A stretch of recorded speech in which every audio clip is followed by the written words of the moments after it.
Hi friends, అందరికీ నమస్కారం. నేను మీ రవికుమార్ను. ఈ వీడియోలో ప్రభుత్వ కార్యాలయాల యొక్క ఫిక్స్డ్ అసెట్స్ను డిస్ట్రిక్ట్ రీఆర్గనైజేషన్ పోర్టల్ నందు ఏ విధంగా ఎంటర్ చేయాలి అనే విషయాలు తెలుసుకుందాం. ముందుగా క్రోమ్ నందు DRP district reorganisation portal .ap.gov.in chrome నందు టైప్ చేయాలి. టైప్ చేశాక ఈ విధంగా స్క్రీన్ వస్తుంది. ఈ స్క్రీన్పై డిపార్ట్మెంట్ లాగిన్ అనే ఆప్షన్ కనిపిస్తుంది. డిపార్ట్మెంట్ లాగిన్ పై క్లిక్ చేసిన వెంటనే ఇక్కడ యూజర్ నేమ్ ఫిల్ చేయాలి, పాస్వర్డ్ ఫిల్ చేయాలి. సైన్ ఇన్ పై క్లిక్ చేసిన వెంటనే ఈ విధంగా స్క్రీన్ అపీర్ అవుతుంది. ఇందులో ఆర్గనైజేషన్ యూనిట్స్ కన్ఫర్మేషన్ అనే ఆప్షన్ ఒకటి, ఫిక్స్డ్ అసెట్స్ ఎంట్రీ ఫామ్స్ అనే ఇంకో ఆప్షన్, రెండు ఆప్షన్లు కనిపిస్తాయి. ముందుగా ఆర్గనైజేషన్ యూనిట్స్ కన్ఫర్మేషన్ క్లిక్ చేసి ఇక్కడ స్టేటస్ దగ్గర అవైలబుల్ నాట్ అవైలబుల్ అనే ఆప్షన్ క్లిక్ చేసి సేవ్ బటన్ పై క్లిక్ చేయాలి. చేశాక ఇప్పుడు ఫిక్స్డ్ అసెట్స్ ఎంట్రీ ఫామ్స్ పై డిపార్ట్మెంట్ యొక్క వేకెంట్ ల్యాండ్ ఏమైనా ఉన్న విషయంలో department vacant land details fill చేసేటప్పుడు ఈ ఆప్షన్ క్లిక్ చేయాలి. లేని సందర్భంలో బిల్డింగ్స్ డీటెయిల్స్ ఎంటర్ చేయడానికి buildings with attached vacant land details పై క్లిక్ చేయాలి. ఈ విధంగా క్లిక్ చేసిన వెంటనే ఇక్కడ నోట్ ఒకటి ఇచ్చున్నారు, submit buildings data up to mandal level offices located in the revenue division headquarters. ఈ నోట్ని చూసి మనకి అప్లికబుల్ అయితే డేటా ఫిల్ చేస్తాము, లేదంటే చేయకూడదు. ముందుగా ఇక్కడ చేసే సందర్భంలో ఇక్కడ న్యూ అనే ఆప్షన్పై క్లిక్ చేసిన వెంటనే ఈ విధంగా మనకి టైప్ ఆఫ్ అసెట్ అని అడుగుతుంది. ఈ అసెట్లో ఇక్కడ government old building with attached vacant land అని, లేదంటే building leased oblique rented by department అనే ఆప్షన్ కనిపిస్తాయి. ఈ రెండు ఆప్షన్లో ఏదో ఒకటి క్లిక్ చేయాలి. ఈ బిల్డింగ్ లీజ్డ్ అనే ఆప్షన్ క్లిక్ చేసిన వెంటనే ఇక్కడ ఆఫీస్ పేరు అడుగుతుంది. అక్కడ డ్రాప్ డౌన్ లిస్ట్ నుంచి మనం సెలెక్ట్ చేయాలి. ఆఫీస్ ఓనర్షిప్ ఆఫ్ బిల్డింగ్ అనే ఆప్షన్ కనిపిస్తుంది. ఇక్కడ department own premises accommodated in other department premises, వేరే వాళ్ళతో ఎవరితోనైనా అకామిడేట్ చేసి ఉంటే ఈ అదర్ డిపార్ట్మెంట్ ప్రెమిసెస్ క్లిక్ చేయాలి, లేదంటే డిపార్ట్మెంట్ ఓన్ ప్రెమిసెస్ అని క్లిక్ చేయాలి.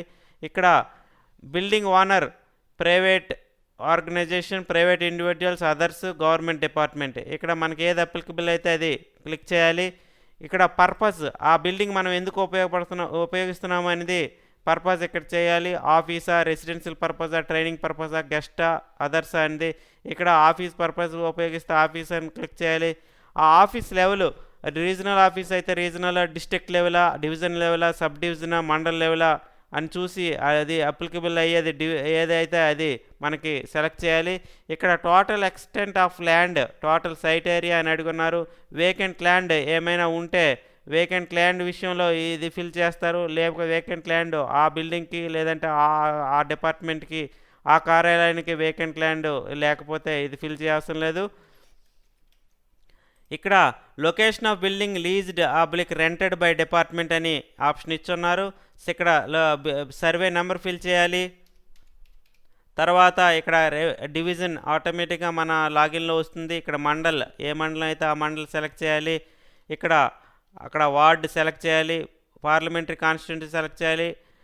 అసెంబ్లీ కాన్స్టిట్యూన్సీ ఇన్బిల్ట్గా వచ్చేస్తుంది. ఇక్కడ head of office occupying the office అని ఇక్కడ name of the head of office fill చేయాలి. అదేవిధంగా డిజిగ్నేషన్ ఫిల్ చేయాలి. మొబైల్ నెంబర్ ఫిల్ చేయాలి. Name of the building, number of buildings అండి, ఇక్కడ ఆ ఆఫీస్కి ఎన్ని బిల్డింగ్స్ ఉన్నాయండి ఇక్కడ ఫిల్ చేయాలి. ఇక్కడ నెంబర్ ఆఫ్ బిల్డింగ్స్ సెలెక్ట్ చేసిన వెంటనే ఇక్కడ మనకి బిల్డింగ్ నెంబర్ అని అడుగుతుంది. బిల్డింగ్ నెంబర్ ఇవ్వాలి. ఇక్కడ బిల్టప్ ఏరియా స్క్వేర్ ఫీట్స్లో ఇవ్వాలి. టైప్ ఆఫ్ స్ట్రక్చర్ పర్మనెంట్ స్ట్రక్చరా, టెంపరీ స్ట్రక్చరా, అట్సా, ఏదైతే మనకు అప్లికబుల్ అది. టైప్ ఆఫ్ బిల్డింగ్ ఆర్సీసీయా, టైలెడ్ రూఫా అనేది క్లిక్ చేయాలి. నెంబర్ ఆఫ్ ఫ్లోర్స్ ఎన్ని ఉంటాయని క్లిక్ చేయాలి. ఇక్కడ ఫ్లోర్స్ తాలూకా వాటి బిల్డప్ ఏరియా మనం ఇక్కడ ఎంటర్ చేయాలి. ఎంటర్ చేసాక ప్రజెంట్ కండిషన్ గుడ్ ఆఫ్ ఎయిరా అని క్లిక్ చేయాలి. ఇక్కడ క్లిక్ చేశాక ఇయర్ ఆఫ్ కన్స్ట్రక్షన్, అది ఏ సంవత్సరంలో కన్స్ట్రక్ట్ చేశారు అనేది దాని ప్రకారం మనం ఇక్కడ ఇచ్చేయాలి. తర్వాత దాని తాలూకా హౌస్ తాలూకా సైట్ ప్లాన్ ఉంటే ఇక్కడ ప్లాన్ అప్లోడ్ చేయాలి. తర్వాత ఫోటో, బిల్డింగ్ తాలూకు ఫోటోని ఇక్కడ అప్లోడ్ చేయాలి. సైజ్ లెస్ దాన్ 200 MBతో అది ఇక్కడ ప్లాన్ అయితే పీడిఎఫ్, ఇక్కడ ఏదైనా పీడిఎఫ్, జేపీజీ, జేపీఈజీ ఫైల్స్లో అటాచ్ చేయాలి. ఇక్కడ 200 MB లోపల మాత్రమే అటాచ్ చేయాలి ప్లాన్ అయితే. అదే ఫోటో అయితే 1 MB లోపు మాత్రమే సైజు ఉండాలి. ఈ విధంగా చేసి ఇక్కడ సబ్మిట్ బటన్పై క్లిక్ చేస్తే డేటా మొత్తం సబ్మిటెడ్ అయిపోతుంది. ఈ విధంగా ఆర్గనైజేషన్ డిస్ట్రిక్ట్ రీఆర్గనైజేషన్ పోర్టల్ నందు ఇన్ఫర్మేషన్ని సబ్మిట్ చేయాలి. అందరికీ నమస్కారం.